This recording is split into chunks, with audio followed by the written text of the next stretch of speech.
দেখুন, আপনারাই আলাপ করতে গিয়ে দেখলেন আপনাদের চারজনের চিন্তার একটা ভিন্নতা আছে বলে আপনারা একে অপরকে কিছু বিষয়ে কারেক্ট করলেন, কিছু বিষয়ে কমপ্লিমেন্ট করলেন, আবার কিছু বিষয়ে সাপ্লিমেন্টারি ইনফরমেশন দিলেন।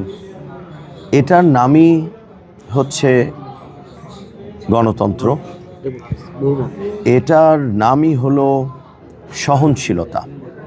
অর্থাৎ আমরা আমাদের মতামত প্রকাশ করব এবং সেই মতামত আরেকজন সেটাকে গ্রহণ না করলেও সেই মতামতকে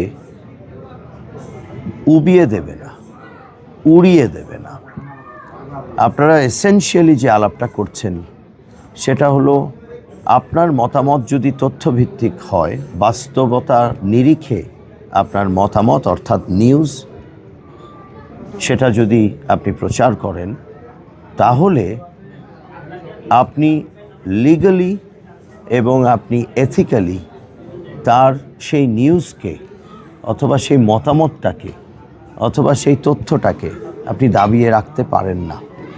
কেননা সত্যকে কখনো চাপিয়ে দাবিয়ে একেবারে নিঃশেষ করে দেয়া যায় না। সত্য আলোর মতো একটা ক্ষুদ্র ফুটো পাবে, বেরিয়ে চলে আসবে।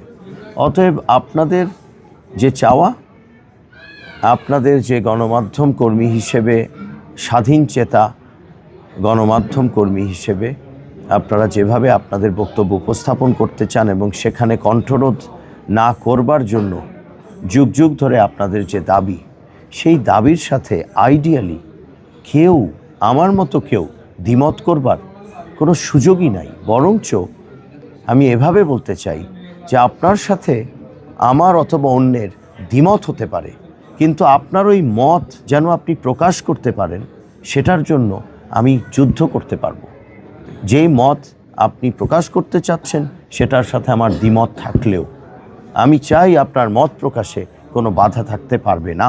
তবে সেটা তথ্যভিত্তিক হতে হবে, সেটা ওই আমাদের যে স্ট্যান্ডার্ড আছে সেই স্ট্যান্ডার্ডকে মেনটেন করতে হবে, ফলো করতে হবে। এবং ওটা করলে অবশ্যই অতীতে যাই হয়ে থাকুক, আমি আগামীর বাংলাদেশে, নতুন বাংলাদেশে, সবার আগে বাংলাদেশে আমি দেখছি না সেই ধরনের কোনো ঘটনা ঘটতে যাচ্ছে। এটা হতেই পারে না। বিশেষত 12ই ফেব্রুয়ারি যদি জনগণ সিদ্ধান্ত নেয় জনাব তারেক রহমানকে প্রধানমন্ত্রী করবার, আমি তাকে দেখেছি, বুঝেছি, জেনেছি যতটুকু, তিনি এই বিষয়গুলোতে আমি যা বললাম এখন ঠিক এইভাবেই তার চিন্তা আছে যে আমাদের গণমাধ্যম কর্মীরা স্বাধীন চেতা হতে হবে, তাদের চিন্তাগুলো তারা তথ্যের ভিত্তিতেই প্রকাশ করবে এবং সেটার নামই হলো দর্পণ। অর্থাৎ সংবাদপত্রকে বলা হয় সমাজের দর্পণ, সাংবাদিকতাও সেই দর্পণেরই অপর নাম। অতএব যা দেখছেন সেটাই সাংবাদিকতার মাধ্যমে প্রকাশিত হচ্ছে। অতএব সেখানে আপনাকে বাধা দেওয়ার কোনো সুযোগ নেই, একটি কথা। আরেকটি প্রশ্ন ছিল আপনাদের আবাসন এবং আপনাদের কিছু চাহিদা।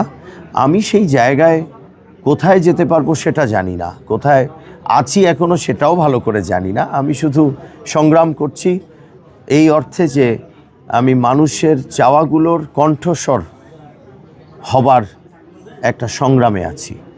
আমি আগে কণ্ঠস্বর, তারপরে কাজগুলো করে দেওয়া।